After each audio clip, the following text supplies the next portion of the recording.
યાત્રાધામ વિકાસના દાવાઓની પોલ ખોલતી ઘટના ડાકોરમાં બની છે। કાળિયા ઠાકોરના ધામ ડાકોરની પ્રજા આજકાલ ગંદકીથી પરેશાન છે। એક તરફ સરકાર હોય કે તંત્ર યાત્રાધામના વિકાસના બણગા ફૂંકી રહ્યા છે અને આ તરફ ડાકોરમાં જ્યાં જુઓ ગંદકી જ ગંદકી। વિકાસની વાત તો દૂર, અહીં ગટરના પાણીના નિકાલની યોગ્ય વ્યવસ્થા નથી। જુઓ આ દ્રશ્યો, આ રણછોડજીના ધામ ડાકોરના। કહેવાય છે કે ડાકોરના કણ કણમાં રણછોડજીનો વાસ છે, પરંતુ આ દ્રશ્યો જોઈને તો સવાલ થાય કે કાળિયા ઠાકોરના ધામ ડાકોરની આવી હાલત કેમ? હદ તો ત્યારે થાય જ્યારે વિકાસ માટે, સ્વચ્છતા માટે નાગરિકોએ આંદોલન કરવા પડે।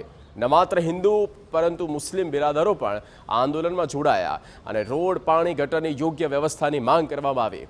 રહીશોએ ચીમકી આપી કે જો પ્રશ્નનો નિકાલ નહીં આવે તો આમરણાંત ઉપવાસ કરીશું।